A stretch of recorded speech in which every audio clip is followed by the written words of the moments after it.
Outside the Studio host, yoga teacher, meditation guide, author, and health coach Tessa is proud to announce Reset Your Nervous System and Reduce Anxiety Workshop featuring Tessa and Cass Wick on Saturday, March 12th and Sunday, March 13th from 2 to 5 each day. You'll experience a deep calm and a feeling of well-being in this 2-day workshop that focuses on emotional hygiene, the development of healthy mental and emotional habits. You'll connect with yourself in a supportive community, learn about anxiety, how to manage it, and build a toolkit to support yourself through difficult moments. The workshop also includes backbending practice sessions, activities and discussions around reducing anxiety, classes for nervous system reset and support, practical tools and skills to feel better in your body, opportunities to learn about yourself with support and community, a free coaching session with the Westfeld Institute, and some great swag. Find out more at tessatovar.com/events.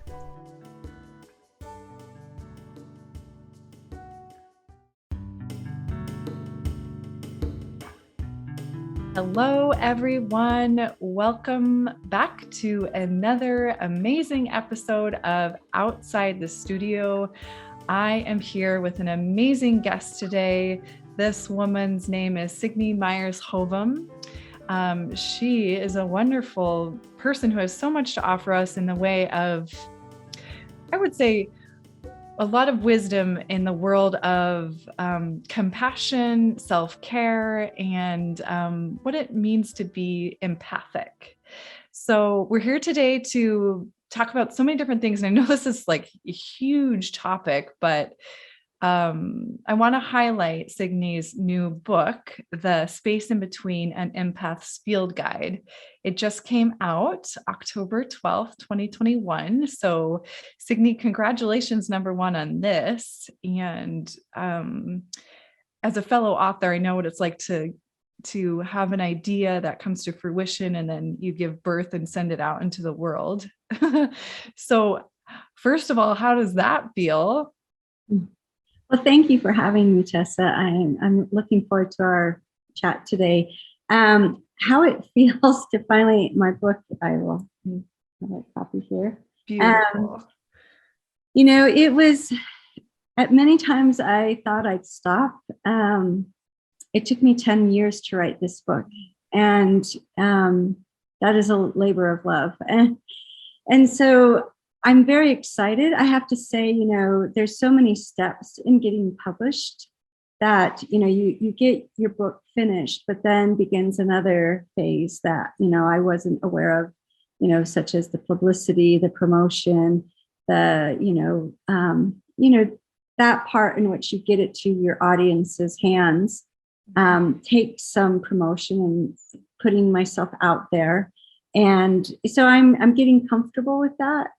Finally, it's I've warmed into it, and I find that what is really great is when people who have read the book come and tell me how that really resonated with them and how they had not read a book like this before, which is always nice to hear as an author, because if you're going to write a book about a subject that has been covered, there's more and more books on the subject of empaths out there and highly sensitive people. But I really was motivated to take a very personal turn towards a subject and use, and that's why I call it a guide. It's a guide because I'm guiding you. I'm not telling you absolutes. I'm not making you displace your authority into a belief system. But I wanted to look at the mechanics and the function and purpose of sensitivities in a way that has a more spiritual bent to it, or filter. Yeah, I love that. I appreciate it so much. You also are a spiritual counselor, so I'm sure that life experience and the work that you do with individual clients really comes into play here with this guide. Well, it's interesting. I was long before I ever would announce myself as an empath, I was always a spiritual counselor. I don't have on my business card empath. I have spiritual counselor. And I came to write this book because I was working in Houston, Texas at the time, and I was at a large therapeutic center. And I had a lunch break. I was at a grocery store, and Oprah magazine was right at the cashier counter. And on the front of this was a subtitle to an article inside called "Beware of the Sponge People." And this was back in 2007. And I was, really pleased to see this subject on a mainstream magazine, bringing light to it. And I picked it up and I took it home and I read it. And there was so much fear-based language that was being used. And part of it too, I give a lot of latitude that marketing, the marketing and promotional people will kind of try to capture what's in at the moment. And I think Harry Potter was really in. So some of the subtitles were like the dark arts and things of that nature, which didn't help when I was already picking up a lot of fear-based language about protection. And so I'm a little bit like an archaeologist, I guess. I like to take a step back. I like to see what's presenting in society. I like to see what the shifts in energies are doing. And at that time, people who were empathic or highly sensitive were being told to protect a lot. So that made it something outside of yourself was something you needed to protect yourself from. And I didn't quite get that because from my understanding, from my own empathic energy awareness, that empathic nature that I'm hardwired into would never put me in a disadvantage or be a detriment. And so I realized that there were, there was still some knowingness that needed to come into mass consciousness about everyone's own energetic self. And we were at that time was still pretty much focused on the physical realm. And so I wanted to write a book that would address, this, but also since the time it took 10 years to write, humanity has evolved as well, more consciousness. There's more talk about energy awareness, energy anatomy, consciousness. So we kind of went from being fear-based, 25 years ago to now, like in the last 5 years, there seemed to have been a lot about it's a gift, it's a power, and it kind of swung the other way. I said the pendulum swings, but a spiritual path is always in the middle. And so it really made me realize, well, why has it gone so far into like the gift and the power? And one of my surmises is that I think a lot of empathic people have felt unable to communicate who they are, even to themselves and to others. And I look at language a lot, and the dictionary places the word empath as its origin as science fiction or fantasy. And even as I was writing my book, there would be many times in the beginning that I'd confront that the Word document wouldn't accept the word empath. It would accept empathic, but even that they'll still say origin, fantasy, or science fiction. And so I realized that, people going to gift and power, it wasn't, maybe a little bit of ego, maybe a little bit of, but it could be too, because there's no way to talk about ourselves. And so they overcompensated for it. They overcompensated into it being a power and a gift. Whereas I would like to bring it back to the middle and discuss it as this is a naturally hardwired sensory perception. It just happens to be in the realm of intuition. And so that's kind of why I think when people read the book, and each chapter has questions at the end of the chapter to do your own self-discovery and your own contemplations, because the motto of my book in the beginning, it's the Greek poet Pindar, know who you are and be such. And I feel right now, particularly, there's a lot of people who are ready to really know who they are outside of conformity to society and culture. Yeah. Wow. So a lot. Yeah, I mean, so many good things. And I think I'm just taking all of that in and processing from so many different lenses, from a personal lens and applying it to my own experience in life. And I think I empathize with this idea that, well, maybe not even till actually just talking to you right now, have I thought about empathy as a gift to me, because I identify with that way of being, and I always have, but it felt like, because I started my career in the corporate world, it felt like it put me at a huge disadvantage in that way. I remember coming home from my job. It's funny, before we hit record, you were like, "Are you in Seattle?" And I used to be, and that this world of corporate America is where I started, in Seattle. So I would come home from this day job and I would just be in tears because I was working in this high pressure environment.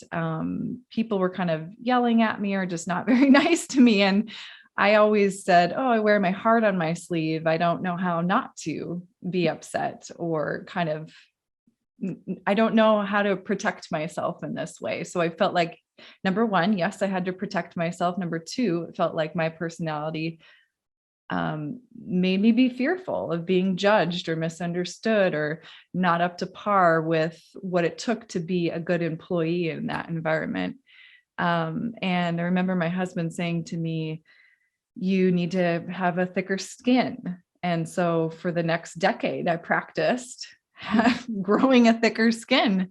And now this cultural shift, it feels like, yep, now it's a superpower. Now we get to celebrate it. Now I'm trying to figure out, how do I do that? Because, it's reversing a decade's worth or more of telling myself, that's not okay. You're not going to be accepted.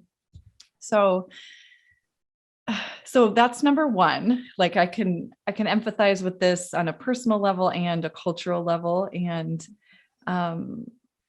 And number two, I guess I'm wondering, like, when we're at this place in our lives as empaths, that we're coming to terms with this idea that it's not that something I need to protect myself from. There's kind of a disconnect, I think, that happens between the head and the heart, or the mind and the soul, or the ego and, the essence of who we really are. And so I wonder I imagine you work with people on this topic a lot in your spiritual counseling. What do you say to that person? Well, a disconnect creates separation, and so for me, as a spiritual counselor, I'm about the neutral channel where compassion is.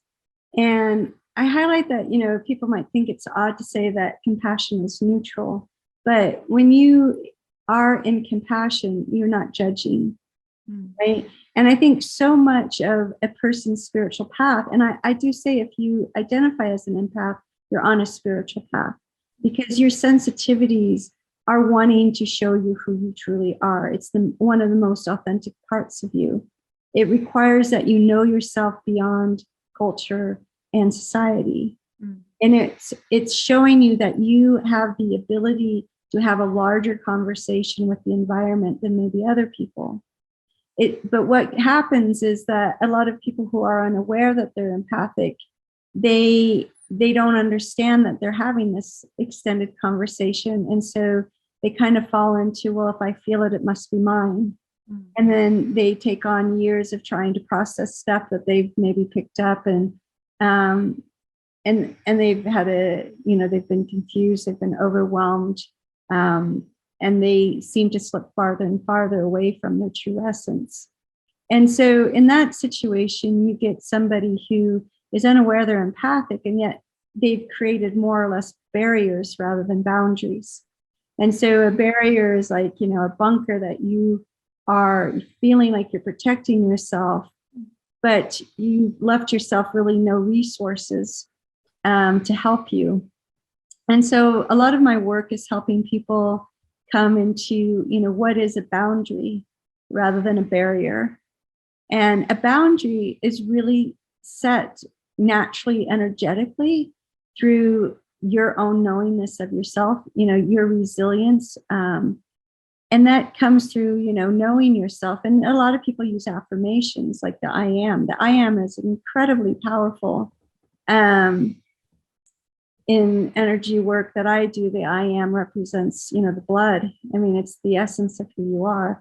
And So if you have an I am statement and you can hold it at your center, it will resonate out through your energy field. So if you say something, I am, but you're not quite there, you don't quite believe it, you're working towards it, it just becomes rote and it doesn't really help shift things. But if you can feel what it is, like if I say I am beautiful, what would beautiful feel like? You know, and what you go to the feeling, you go to the emotional body, and the emotional body is like fuel. If you're going to create change in your life, you need to sit with the feeling of what it is you are wanting to embody. And so maybe for people who have maybe had very dysfunctional childhoods or filled with trauma, the idea of peace is so abstract, they don't know what that would feel like. But even in the curiosity of what would it feel like, you are starting the journey. And there's also, you know, I did a lot of studies through different modalities, but my most recent one was through, I lived in Perth, Australia, and the Melanie Ryan Institute of Applied Consciousness is where I had done some of my most recent training. And she was very, you know, she's an amazing woman. You should all go to their website and look up. She does both energy medicine trainings and she has a meditation group called Mahat. But one of the things that, you know, she really highlighted is that when you interact with something that you really would like to be yourself, and you say, I am that, it helps you and your subconscious mind to have a framework of what you see yourself as. And likewise, when you see something, behavior that you do not agree with, it doesn't align to your ethics or your sensibilities, you don't have to judge it, but you can just say, I am not that. And this ability to go through life and say, I am that, I am not that. It isn't that you're creating cords to it. So it's not like you're entangling yourself to it, but it is helping you to identify for yourself a resonance of what you know is true for you. And part of this is because, you know, that we live in a world of duality. And, you know, the interesting thing about duality is that, you know, the Earth's natural state of being has polarity, has poles. It has polarity. It is natural for it to. But, you know, the way that Melanie describes it is that when the human consciousness came into the Earth plane, the only way it could, you know, relate to this to this polarity was to create duality. And so I am not. This is kind of playing with that. And it is a very profound tool to use, particularly if you're sensitive, and watching the external world can really throw you off if you watch news, if you see something traumatic, rather than go straight into like over identifying with it. If you were to simply say, I am not that, and not, you know, it's the behavior based, like people's behaviors, you know, things that you see that you don't understand. How could this be? You know, giving yourself that ability to say, I am not that, allows you that space instantly of not feeling connected to it. Yeah, that's so good. I love that. I love the clarification of barriers, not, or I have it backwards, boundaries, not barriers. Yeah. That's very helpful. And I feel like it's something tangible that we can like immediately look at and identify. Is this a barrier for me, or is this a boundary for me? I think that's so helpful. I also love the use of affirmations. I am not. And something that you're highlighting for me that I'm just realizing I have this judgment about, that polarity is a bad thing, which it's nothing really is inherently bad. It's how often it's used or labeled or misused maybe. So, but I do think it's it's a helpful and healthy way to understand that polarity is natural and duality is natural, and it's part of this earthly plane. And it's also, would you say it's part of spirituality as well? Polarity? Well, I would say duality is part of consciousness. It's a separation. Mhm. You look at, the people who, and I'll use our senses, coming back to sensitivities. So Plato identified the five, senses of our sight, our nose, our smell, all of these are senses that we create perception from. And this is of the physical realm. But our intuitive senses, clairsentient, clairaudience, clairvoyance, they are senses of the energetic realm.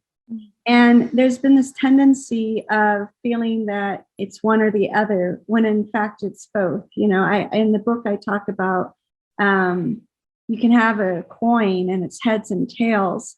And we tend to, if it was laying on the table, we would tend to think, oh, it's heads. But in fact, it's simultaneously heads and tails, and it's made of the same material. So our energetic and our physical, we're all vibration, we're all energy. And the consciousness that's coming in now is finally recognizing that duality doesn't have to separate the two, that you can come to the middle, you can come to the central channel, and you may still perceive things as I am and I am not, for the benefit of being on the physical realm, but it doesn't have to limit you in how you know yourself. Yeah, that's so good. Thank you, Signe. Mhm. So you told us a little bit about how the impetus behind writing this particular book. I'm curious, what drew you to the field of spiritual counseling? How did you find that work? Well, I, it kind of found me. You do your own healing. And there is a Christian mystic. I'm not very religious, but I do appreciate truth when I hear it. And there was a Christian mystic who said that there's two paths to God. There's the journey to God, and then there's the journey within God. And whatever you want to call God, I'm not labeling it a particular deity or anything.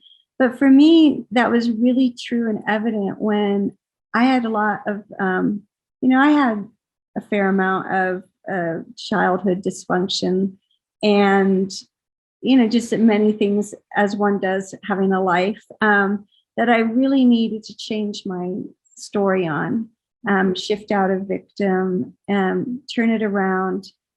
And when you do that, when you do shift enough and you change the perspective out of being a victim, you naturally want to serve. It just kind of creeps in, and before you know it. But I would say too that early on, when I was really on a seeking spiritual path and I wasn't sure what that looked like, and I've done mostly an independent study. I've lived in many places around the world where there weren't a lot of resources for me. So it made me go within to find the answers, which, now, at the time it felt very isolating, but now I see just the wealth of what I gained from that. But there was a period in my time where it was easier for me to pray for someone else than it was to ask for myself. And I had a big teaching steeped in that. And kind of what I got was, you have to be willing to put yourself in the equation. There are many people who don't do that. They think it's better to give and give and give, but energetically, that'll be a bust. And this is the beauty about energy, letting the energy speak or honoring the energy, is it wants balance. And if I were to be asked, how would I define an empath? It would be an empathic nature intuitively senses balance. So we can sense when something's not being said. We can sense when somebody's in a bit of denial. So, and also what we're picking up is usually unprocessed, meaning the person expressed it kind of out in the general field, And yet they are unaware they've done that. They're even unaware about what it's about. So that led me to have a lot more compassion to what I picked up. It wasn't about it invading me and, oh, what is this and this scary stuff. But it became more of a compassion of, I understand somebody is struggling and I can witness that. I'm not going to process it for this person, but I can feel it enough to name what it is and I can lift it up. And when I started to do that, the environment really calmed down for me. It was the more I accepted who I was, the environment, it kind of calmed down too, because I think it was like this trying to get my attention. And so one of the things I say in the book that might be considered controversial is that I really do feel that people can over-identify with the word empath, because there is this arc of being empathic to becoming a functional empath. And this arc is a beautiful journey and it will reveal many things to you. But what happens when somebody who's not quite aware of what an empath is says they're an empath, the environment will respond, because the environment takes you at your word, because language is what we create with. And so I have a chapter in here called an honest assessment. And it's not to mean that you won't eventually become an empath, but you really do. Life is much more chaotic and stressful than it needs to be by wanting to use that label without understanding it. And so if you were to say to me, I'm an empath, I would hope that means that when you're aware you're empathic, which is a sensory thing, and that when you pick up something from the environment, you have the spiritual maturity, you have integrity, and you have boundaries, and you know to inquire what to do with this. You don't do I'm going to go rescue this person, because that's overstepping boundaries. Because they talk about, us empaths, we need our boundaries, but we also have to ask ourselves, when do we overstep boundaries to want to kind of rescue someone or to tell them something about themselves? And then one thing I want to point out about why, when you identify that you're empathic and you can like rest into that, knowing that your sensitivities is actually guidance, energetically, when you pick something up from the environment, your energy fields expand by 1 foot to 2. And this is why our mascot is the sponge. We are spongy. So, but what it does is it holds it there until we can discern what we need to do with it. Do we need to ask, is this mine? Meaning, is it similar to something I've got issues around and it's just mirroring it to me and it's is it mine to witness? And, and in the book, I go through kind of an outline of trying to do inquiry to what you pick up. And then, if we acknowledge, oh, I picked that up. I'm feeling sad. My mood changed suddenly. I'm not sad, but why do I feel sad? Oh, I must have picked something up. And I tune in, a little bit. And then once I realize that I got the message, there's ways to clear your energy fields, because the one thing that can happen if you're oversaturated, a sponge that's oversaturated doesn't work anymore. It won't even absorb. And a lot of times people who are unaware that they're empathic, they have this sponge mechanism needs to kind of be enlivened and given tender loving care and acknowledgement, because it's been shut down, because it hasn't been used. You've accepted everything that you've ever felt as yours, which isn't the case. And that's why really one of the last bits to going into, the spectrum of an empath is untangling you from a lot of storylines or assumptions that you made based on what you felt that were not true for you. You just happened to be in the room witnessing it.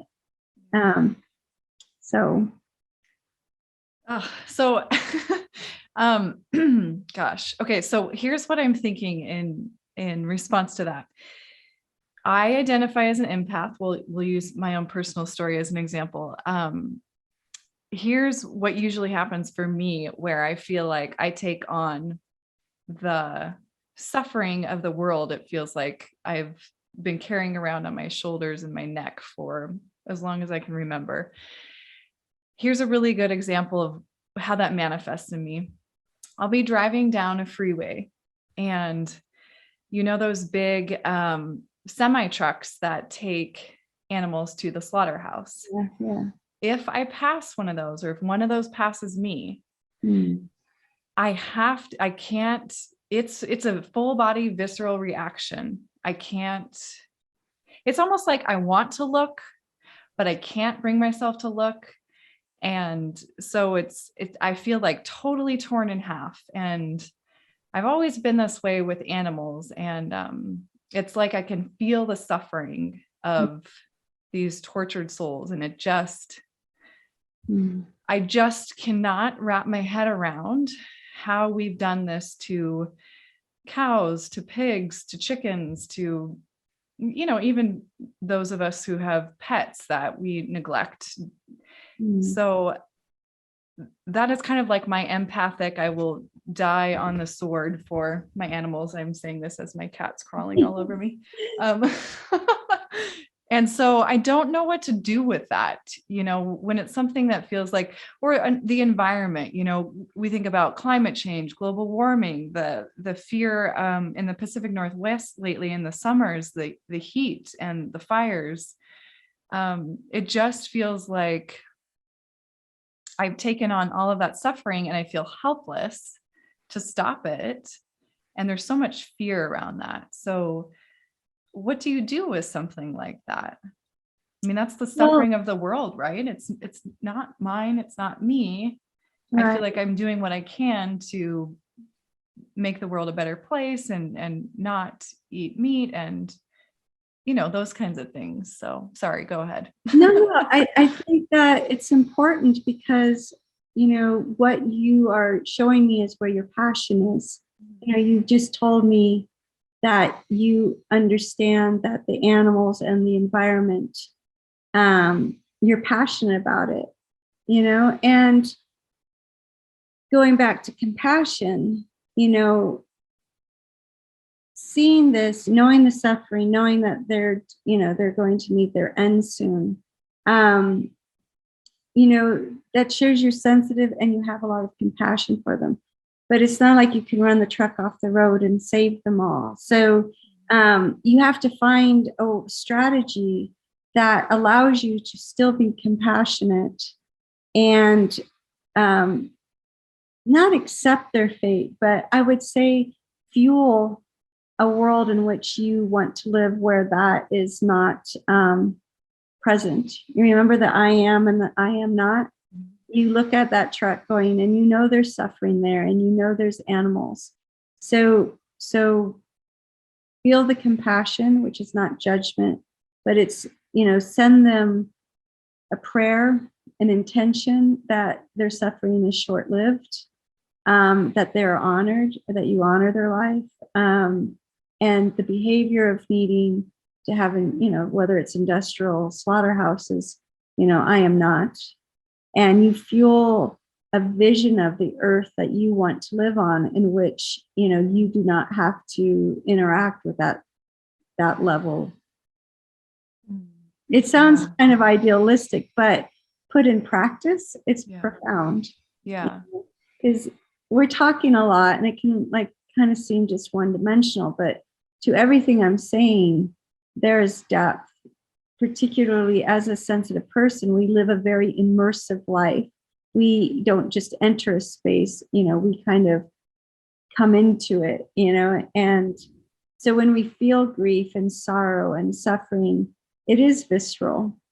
The one thing I wanted to point out about when I talked about the expanding sponge or the zipper that expands on a suitcase, we do this, but my point was being what about this? I just lost my train of thought. Oh, yes. So energetically, we can feel something and it feels like it's right on us. And that's why we have the perception that, we've just gotten, our space invaded. But it isn't the same. It holds out there, but the energetic realm and the physical realm,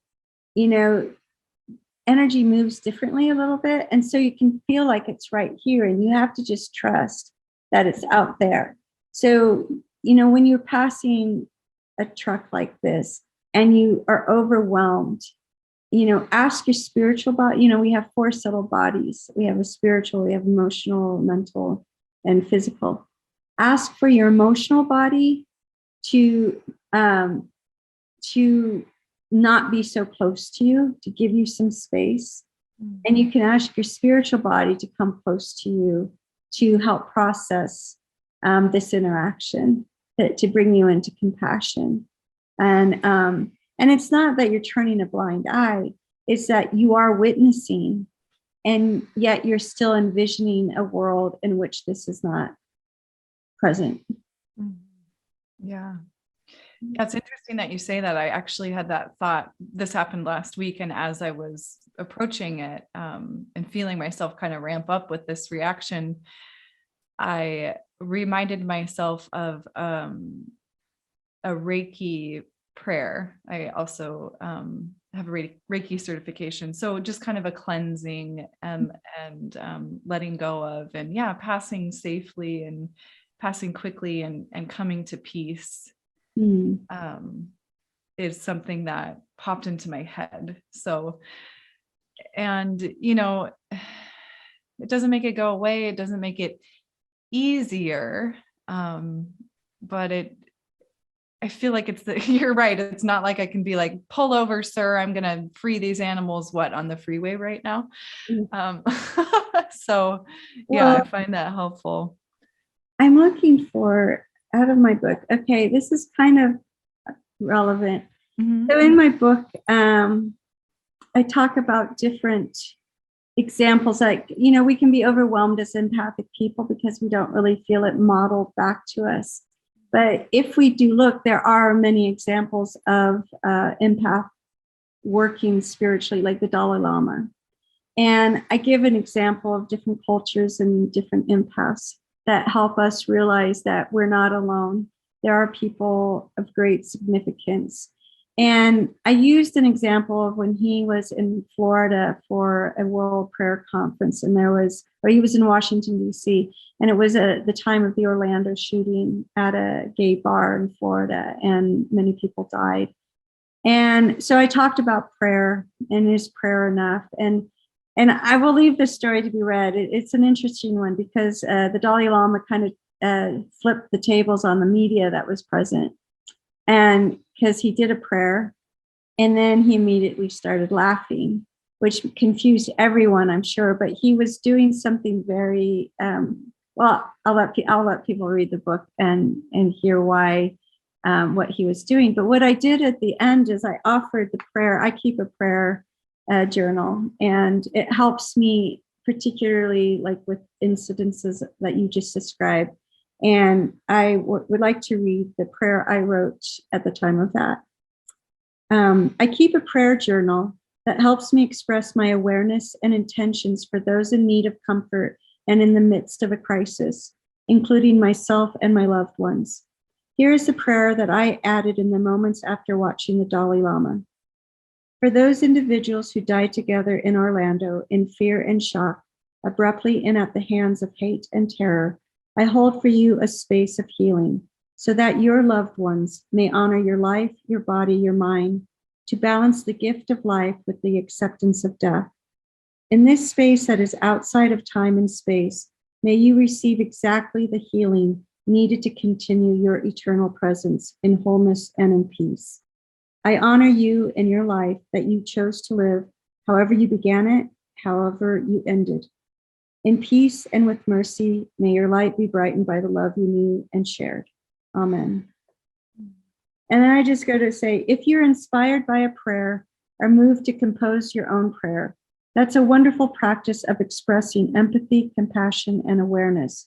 But can you embody the sentiments of the prayer into a living, actionable form, to be the integrated substance, to be the instrument, to be the change maker? Signe, that's beautiful. Thank you for sharing. And can you embody it? I think that's always my question, is the how do you? reconcile yourself with the suffering that we see in the world all around us. And you did say, look for the compassion. Is prayer enough? And how do we embody it? So these are all really wonderful prompts and questions, and I appreciate you sharing that from your book. The idea of keeping a prayer journal, I love this. And also it has me wondering about what daily rituals you have, or maybe they're not daily rituals, maybe they're weekly or monthly or yearly rituals you have that keep you connected to your spiritual body, to and being grounded in that. What kind of rituals do you, if Well, any, have? I want to say, empathy is very individual. It's very customized. And so I think I journal. And I also, when I work with people, I ask them to bless their journal, because when you bless something energetically, it puts it into service. And so it takes something being more or less a monologue into a dialogue, and it circulates then much easier. And I also, but empathy, a good exercise on journaling is to write down what your personal life experiences have provided you in having empathy. Because, we see something outside ourselves that is similar to something we've experienced, and it creates a connection. And so what I might have experienced, brings me a plethora of ways to connect to people based off of my own life experiences similar to theirs. And so everyone is unique in this way. So I think when somebody's trying to honor their life and get out of the victim, you have to be able to know where has it served you, and empathy has done that. So that's not necessarily a practice, but I'm journaling. I think there's so many exercises one can do through journaling and doing the empathy list and seeing how it grows as you were. Imagine at 10 years old, what could you empathize with? Okay, at 20, what could you empathize? And just see as you age, how you actually can gain empathy. And even looking back, you can have empathy. And so empathy isn't time sensitive. You can retroactively empathize with something in your past that you didn't have the awareness of. So this is the beauty about empathy, is it's always there to expand with you. The practices I really do also is I do a projection kind of list in the evening. Projections are when we just kind of casually, or maybe not so casually, project onto another person. And energetically, it would be like you spitting a spitball. And some of them hit and some of them drop to the ground, but you don't know which ones really impacted somebody. And I talk about projections in the book because rooms with a lot of projections, kind of an empathic person will experience it as a toxic environment. There's just a staticky essence to it. And I bring up the projections because we self-project, right? So yes, we can project outwardly, and it could be to a stranger, it could be to our family member, or, we could do it to ourselves. And this is very corrosive. It's one of, if I could have, a public service announcement, it would be, or do a whole podcast on projections. This doesn't matter if you're empathic or not. I mean, everyone does this.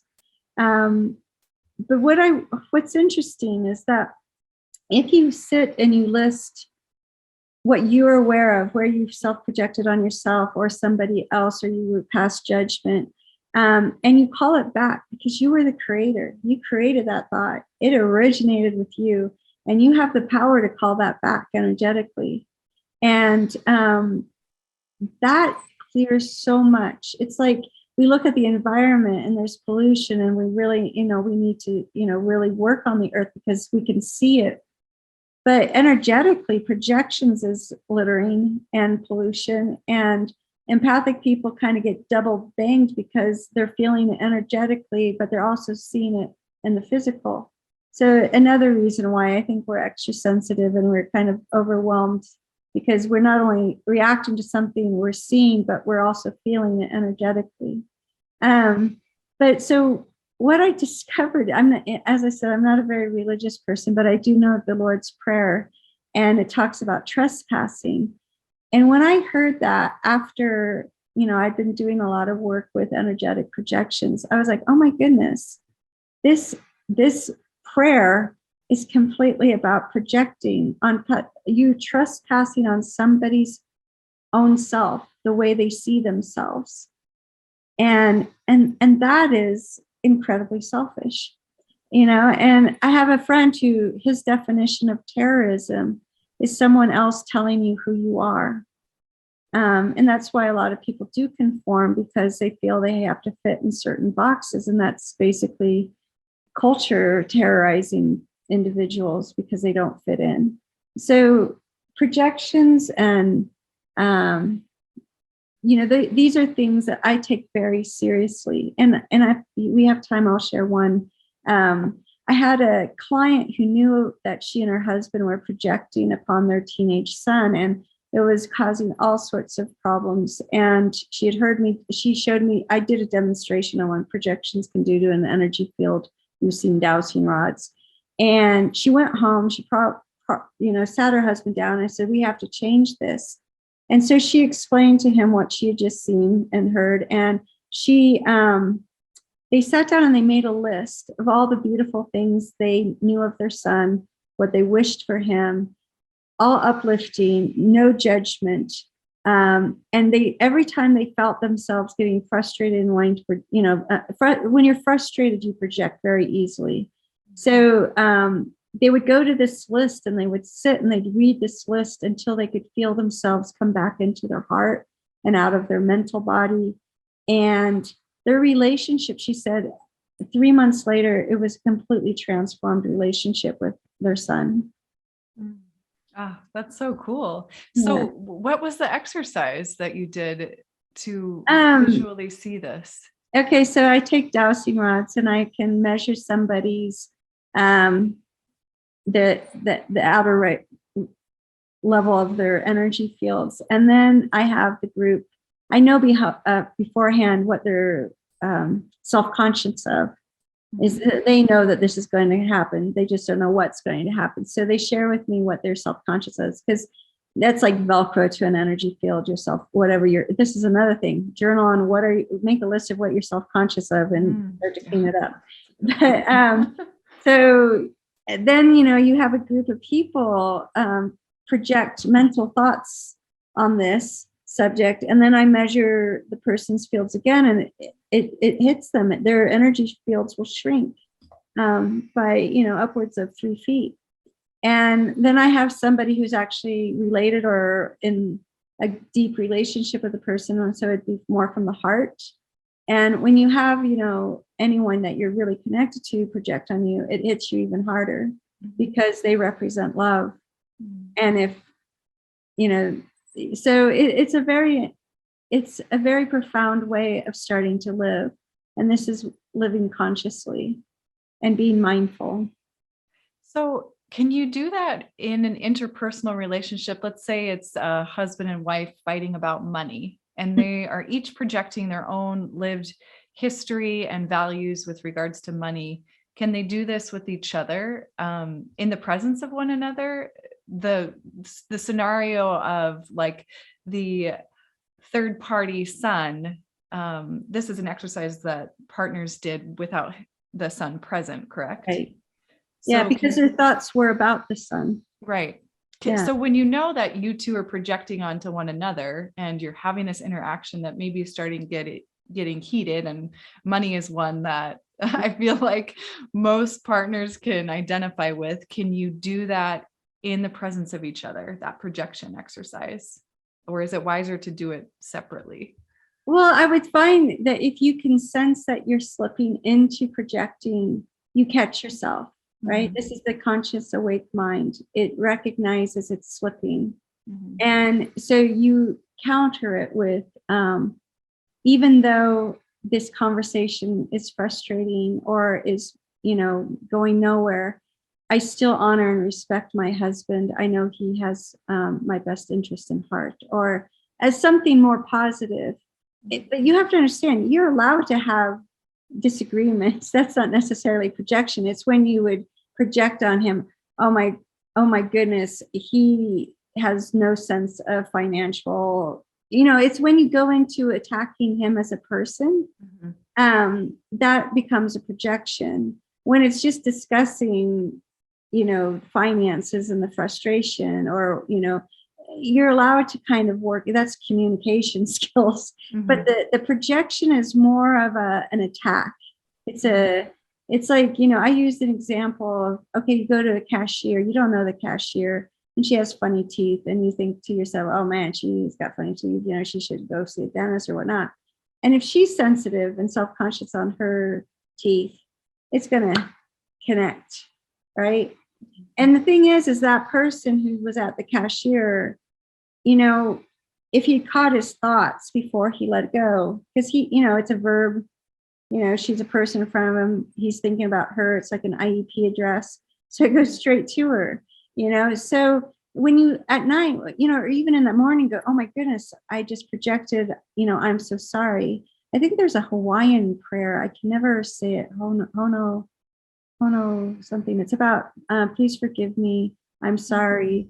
Thank you. I love you. And it's like a 5-phrase thing. Look it up. It's a Hawaiian prayer. But to me, that is a counteraction to projections, that you're taking responsibility. You're sorry for trespassing, and thank you for being present. And, so there's a lot you can do, but being more mindful, just catching yourself. And that's why in my journal, I reflect, I go, okay, have I been lazy? Have I had a lot of different thoughts, as a creator of them, can I call it back? And I will say that when you buy my book, there's a link in the back of the book to my website. In the back of my website, I have 3 meditations. If you buy the audio book, you get it in the audio. And one of them is about lifting projections. And just as an exercise, a guided exercise that one could then start using regularly. It is profound. It can, change relationships a lot. And the other thing I do as a practice is the Mahat meditation. Mahat is, again, by Melanie Ryan. Look it up, Melanie Ryan. It's MRIAC.com.au. And she's based in Australia, but she has practitioners around the world. And in the United States, their headquarters is based in New York City. But what's interesting about Mahat, and it's been studied by a university in Australia to see its effects on, helping regulate nervous systems and whatnot. But it is, it's not a quiet your mind. You are actually learning to move energy through your energy systems. And because just like your physical body needs exercise, your energetic body benefits from, circulation, stimulation, intention, awareness. And that is what, her different levels do. It introduces you to this idea of moving energy, and it builds on that. And it's a very unique, but I do it individually by myself, and then twice a month the global get together and we do it as a group. And the premise is knowing that we are all one. There is no separation. Yeah. I love that. I've taken such good notes throughout this. I've given myself so much homework throughout our chat. Thank you for all these wonderful tips and journaling prompts, and for putting this beautiful book out there. I can't wait to get my hands on it myself. There's so many things I want to dive into. I'm wondering, as just to wrap up here, if there's any last words of wisdom that you want to share, or like one takeaway or one key thing that you would like the audience to take away from this talk. I would like everyone who feels that they are sensitive, whether they're a highly sensitive person or an empathic person, to really reflect on what is the source of your sensitivities, because it's important for your own self-care. Because if you're highly sensitive, a person, you'll have therapeutic support in one way. If you're clairsentient and empathic, you might need more intuitive guidance or mentorship. And so understanding where your sensitivity source is very important to how you begin to help regulate your own nervous system, how you experience your life, how you tap into knowing who you are. And I think it gets extra complicated for people who are both empathic and highly sensitive. I am. So I know that it takes a lot of self-monitoring. But the thing is that it isn't a burden. I mean, once you've accepted that this is part of who you are, it isn't like when I pick up something, I need to take 20 minutes. I might have way back when, but the more I have to get up because my computer's I need to plug it in. So I'm just going to give you a little tour of my house, I guess. Okay, here we go. Yeah. But you honor yourself by understanding yourself. Mm-hmm. And, I just really hope that people who are overwhelmed have permission to, put a pause and go inward and let's look at this stuff. And if it's scary, then let's find somebody who can support me.